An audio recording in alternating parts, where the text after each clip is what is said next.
देखो क्रेडिट बुरा नहीं है जब तक ये साइकिल सही है। ये बुरा जब है जब बोरोइंग मनी वापस से रीपे नहीं हो पाती।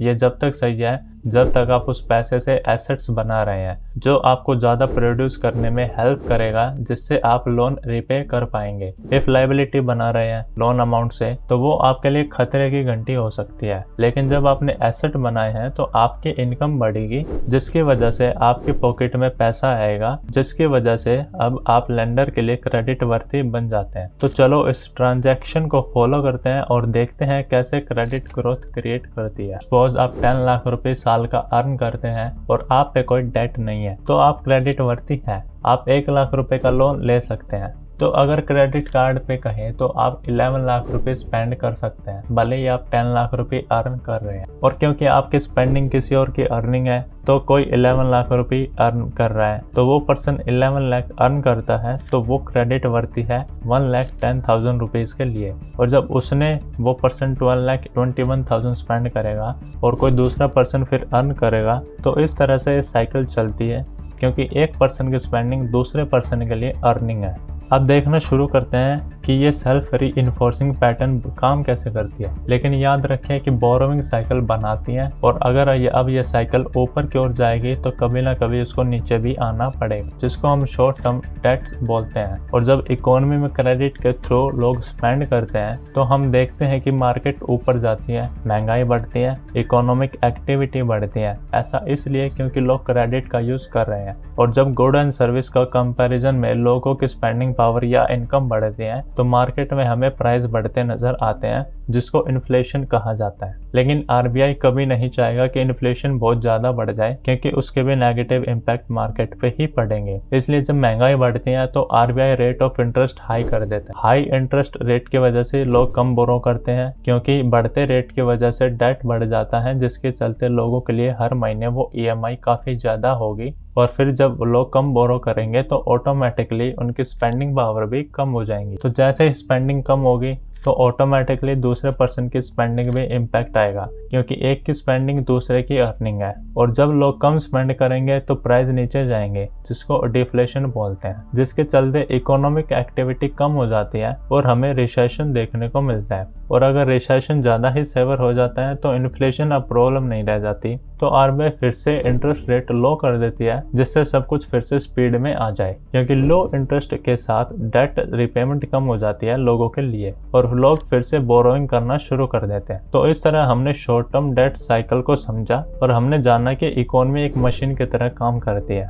शॉर्ट टर्म डेट साइकिल में लेंडर और बोरोवर के लेन देन काफी मैटर करती है, क्योंकि अगर क्रेडिट इजीली अवेलेबल है तो हमें इकोनॉमी बढ़ती नजर आएगी, और क्रेडिट मिलना मुश्किल है तो हमें इकोनॉमी में रिसेशन देखने को मिलेगा। और याद रहे ये मोस्टली आरबीआई के थ्रू कंट्रोल किया जाता है और शॉर्ट टर्म डेट साइकिल ज्यादा से ज्यादा 5 to 8 ईयर्स के लिए ही होती है। लेकिन एक बात देखने वाली है कि हर साइकिल पिछली साइकिल से हमें ग्रोथ में ऊपर होगी और डेट भी पिछली साइकिल से ज्यादा होगा। क्यों? क्योंकि हम लोग ही इसे आगे बढ़ाते हैं। डेट रीपेमेंट के बजाय हम और क्रेडिट लेना और ज्यादा स्पेंड करते हैं, और ये ह्यूमन नेचर है, जिसकी वजह से लंबे टाइम तक डेट ज्यादा बढ़ते हैं, चले जाते हैं और इनकम कम बढ़ती है, जिसकी वजह से लॉन्ग टर्म डेट साइकिल शुरू होती है। और लोगों को डेट रीपेमेंट ना देने के बाद भी लेंडर उन्हें पैसे देते हैं। क्यों?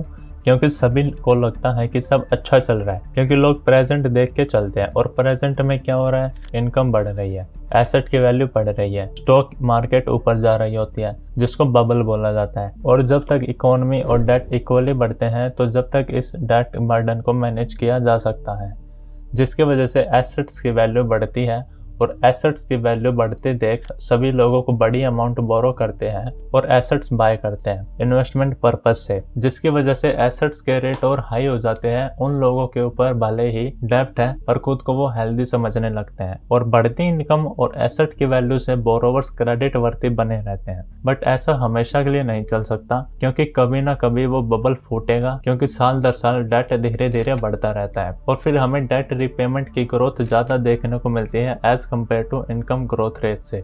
और फिर किसी ना किसी पॉइंट पे आके ये बढ़ती डेट रिपेमेंट ग्रोथ लोगों को मजबूर करती है कि वो अपनी स्पेंडिंग कम करें और लोन्स को सेटल करें। और जब ऐसा होता है तो एक की स्पेंडिंग कम होने से दूसरे पर्सन की इनकम भी कम होने लगती है, और फिर इनकम ग्रोथ हमें नीचे जाती नजर आती है, जिसकी वजह से फिर लोग क्रेडिट वर्दी कम होने लगते हैं, बोरोइंग पावर फिर से कम हो जाती है और साथ के साथ डेट रिपेमेंट्स हमें बढ़ती नजर आती हैं, जिसके स्पेंडिंग पावर भी कम हो जाती है और यही साइकिल फिर से रिवर्स हो जाती है, जिसको लॉन्ग टर्म डेट का पीक भी कहा जाता है, क्योंकि डेट का बर्डन काफ़ी ज़्यादा हो जाता है। और यही हुआ था अमेरिका में 2008 में। ये उसी वजह से हुआ जैसे 1989 जापान में और 1929 अमेरिका में। अब इसके चलते इकोनॉमी डेलेवरेजिंग होना शुरू हो जाता है, जिससे लोगों को स्पेंडिंग पावर और भी कम हो जाती है, इनकम नीचे गिरती है, क्रेडिट मिलना डिफिकल्ट हो जाता है, एसेट्स के प्राइस फिर से नीचे गिरने लगते हैं, स्टॉक मार्केट नीचे जाने लगती है, बैंक्स स्क्वीज हो जाते हैं और सोशल टेंशन हमें बड़े लेवल पे देखने को मिलती है। और जब इनकम नीचे जाती है और डेट रीपेमेंट बढ़ जाती है तो बोरोवर्स के लिए वो काफ़ी मुश्किल हो जाता है और अब वो क्रेडिट वर्दी नहीं रहता। और इसकी वजह से जब लोग अपने एसेट सेल करते हैं तो फिर वहाँ भी हमें काफ़ी हड़बड़ी देखने को मिलती है,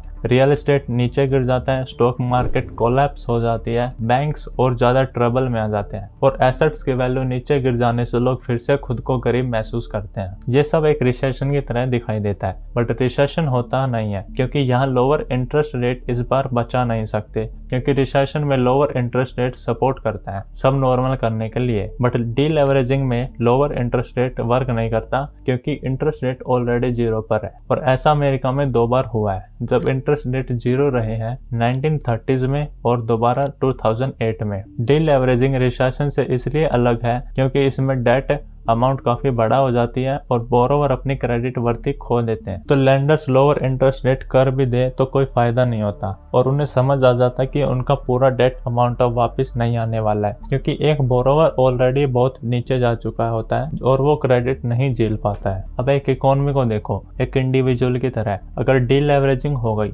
और इस डेट बर्डन को सोल्व करना है तो उसके पास कितने रास्ते हैं? तो बेसिकली 4 तरीके होते हैं, जिसमें लोग, बिजनेस, गवर्नमेंट अपनी स्पेंडिंग कम कर दे। सेकंड, डेट को कम कर दिया जाए और फिर से रिस्ट्रक्चरिंग की जाए।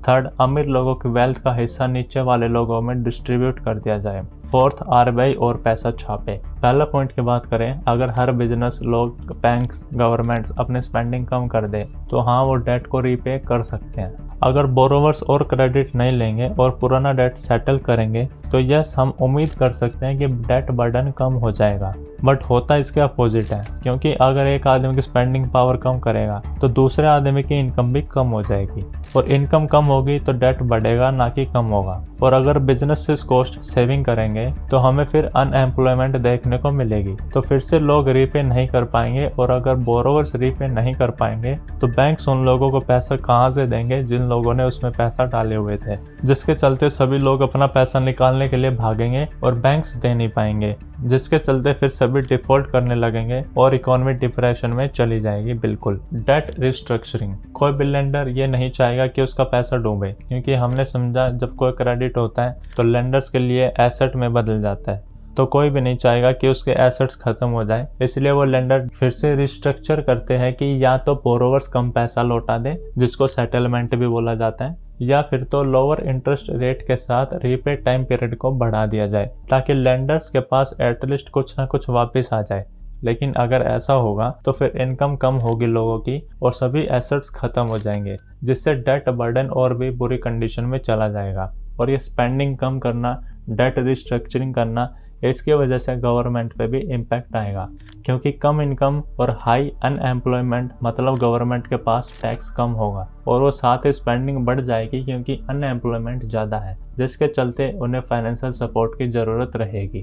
Third, taxes on rich people. अगर इनकम कम हो रही है, बहुत सारे लोग अनएम्प्लॉय हैं, तो पैसा आएगा कहाँ से? रिच लोगों से। जब जब गवर्नमेंट को ज़्यादा पैसों की ज़रूरत होती है तो गवर्नमेंट वेल्थी लोगों पर लगने वाले टैक्स को हाई कर देती है, जिससे रीडिस्ट्रीब्यूशन हो सके पैसों की मार्केट में, क्योंकि कुछ लोगों के पास काफ़ी ज़्यादा वेल्थ होती है और अगर ऐसा करते हैं तो सोशल डिसऑर्डर देखने को मिल सकता है, क्योंकि फर्स्ट, इकोनॉमी वीक है जिससे रिच लोगों के एसेट की वैल्यू कम हो जाती है। सेकंड, हाई टैक्सेस लगने शुरू हो जाते हैं, तो इसका इम्पैक्ट डायरेक्ट गवर्नमेंट पे दिखता है, क्योंकि इसके चलते पॉलिटिकल चेंज भी देखने को मिल सकता है। इसके चलते काफ़ी प्रेशर देखने को मिलता है डिप्रेशन को ख़त्म करने के लिए, क्योंकि जिसे लोग पैसा समझ रहे थे एक्चुअल में क्रेडिट था और लोग काफ़ी बेताब है पैसों के लिए, क्योंकि उनके पास पैसे नहीं है और मैंने शुरू में बताया था पैसे कौन प्रिंट कर सकता है। प्रिंटिंग मनी, यस, आरबीआई पैसे प्रिंट कर सकता है क्योंकि इंटरेस्ट रेट ऑलरेडी 0 है और पीछे के तीनों पॉइंट हमने इतने बेनिफिशियल नहीं है और आरबीआई नोट प्रिंट करने के लिए मजबूर है। और जब आरबीआई न्यू पैसे प्रिंट करती है तो उसके फाइनेंशियल एसेट्स और गवर्नमेंट बॉन्ड्स बाय करती है, जिसके चलते लोग एसेट्स की वैल्यू इंक्रीज हो जाती है, लोग फिर से क्रेडिट वर्थी हो जाते हैं। बट आपने देखा आरबीआई न्यू पैसे प्रिंट तो करती है बट सिर्फ फाइनेंशियल एसेट्स बाय करती है और गवर्नमेंट दूसरे हाथ से गुड एंड सर्विस बाय कर सकती है और लोगों के हाथ में पैसा दे सकती है।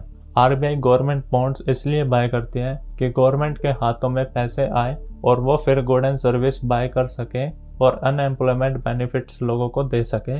हालांकि इससे लोगों की इनकम बढ़ती है बट गवर्नमेंट के लिए एक बर्डन बनता है, बट दूसरी ही जगह इकोनॉमी का टोटल डेट बर्डन भी कम हो जाता है। तो यही वो स्टेप्स है जिनके चलते डिप्रेशन को ओवरकम किया जा सकता है। लेकिन अगर राइट बैलेंस हो तो सब चीज़ रन स्मूथली कर सकती है।